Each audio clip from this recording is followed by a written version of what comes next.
to you that every single issue is moral. You know, it's even wrong to tax people at a massive percentage of what they earn. It's wrong to force businesses to buy a good or a service that they don't want or need. Hobby Lobby, companies like that that are willing to stand up. I admire that kind of courage. The definition of freedom is very simple. Freedom is not the right to do what we want.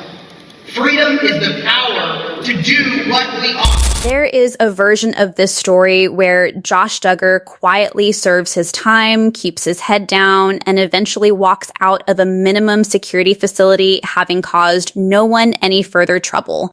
That is not what happened. Everything discussed in this video comes from public court records, verified news reporting, and official legal documents. Where additional sourcing is referenced, it will be clearly identified as such. So here's the question this video is actually about. How does a man serving a 12-year federal sentence for child sexual abuse material manage to become too disruptive for a low-security prison, a facility specifically designed for inmates who have already earned their way to the least restrictive environment in the federal system? That is not a small thing. That takes real effort in the wrong direction. Let's back up for a moment. Josh Duggar was convicted in December 2021 by a federal jury in Arkansas on 2 counts receiving and possessing child sexual abuse material. A federal judge sentenced him to 151 months, which works out to just over 12 years.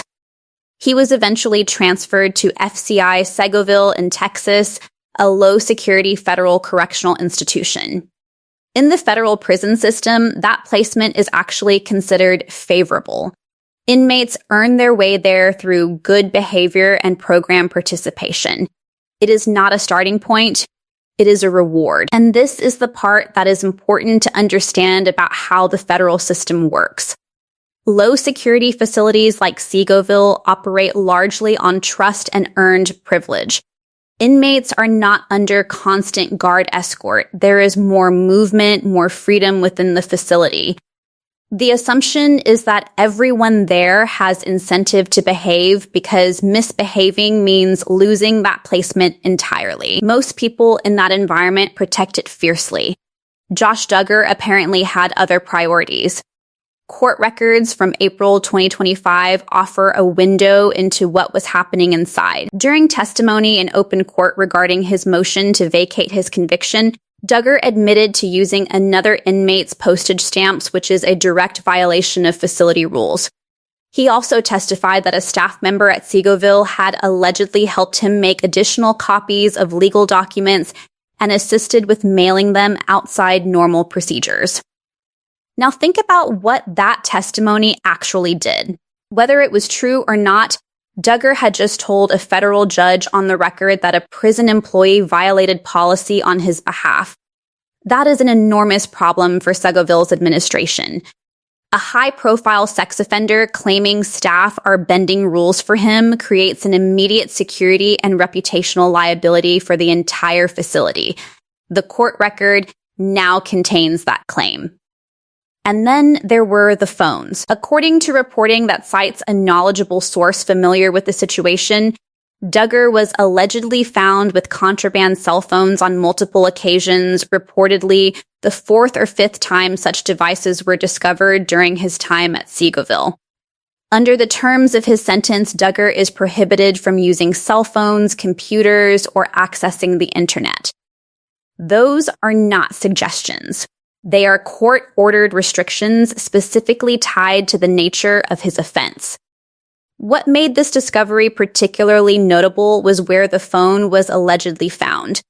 According to the same sourcing, the device was located inside a hollowed-out Bible. Investigators were unable to confirm with certainty how the phones were entering the facility, though the possibility of visitors using religious ministry access as cover was raised as a concern. This is the part most coverage glosses over.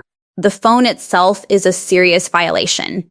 But in a low-security facility, a contraband phone is not just a disciplinary problem, it is a potential coordination tool. For someone with Duggar's specific offense history and court-ordered internet prohibition, Access to an unmonitored device represents exactly the kind of risk the restrictions were designed to prevent. The cumulative effect of these incidents was significant. Duggar's release date has reportedly been adjusted multiple times, pushed back as far as February due to loss of good time credits. He was placed in the special housing unit, commonly called the SHU, for extended periods. Visitation privileges were suspended. According to sourcing familiar with the matter, his wife Anna Duggar has been unable to visit for an extended stretch of time. At a certain point, Seagoville simply was not equipped to manage what Duggar had become inside that facility. He has since been transferred to FMC Fort Worth, the Federal Medical Center in Fort Worth, Texas. This is a notably different type of facility. Unlike Seagoville's open dormitory layout and relatively relaxed movement, FMC Fort Worth is an administrative facility capable of housing inmates at every security classification level. It has structured cell housing, controlled movement, multiple daily counts, and significantly higher staff to inmate ratios. It also contains a specialized unit for sex offenders and maintains far more aggressive monitoring of communications mail, phone logs, and electronic messaging. Whether Fort Worth is a final destination or a transitional placement while longer-term arrangements are worked out remains to be seen. The federal system does use facilities like FMC Fort Worth as intermediate stops during transfers, particularly when a higher security placement is being arranged. What makes this worth paying attention to is what it says about Duggar's trajectory. The federal sex offender management system generally prioritizes treatment and rehabilitation. Programs exist for a reason, but that model depends on an inmate's basic willingness to participate. When behavior becomes so disruptive that containment takes priority over treatment, the system responds accordingly. Dustin Roberts, the federal prosecutor who handled Duggar's sentencing, stated clearly during those proceedings that in his assessment, Duggar would never fully acknowledge what he had done and that he represented an ongoing danger. Prison behavior, as documented through court records and reporting, has done little to challenge that assessment. What strikes me about this story is not the drama of the transfer itself. Transfers happen. What is striking is the pattern. A man who spent years cultivating a public image as a devoted family man and committed Christian is now, according to court records, using a Bible to allegedly conceal contraband phones. The same tools he used publicly faith, family, reputation appear, according to those familiar with the situation, to be the same tools being used inside the facility to manipulate and maneuver. The legal process will continue.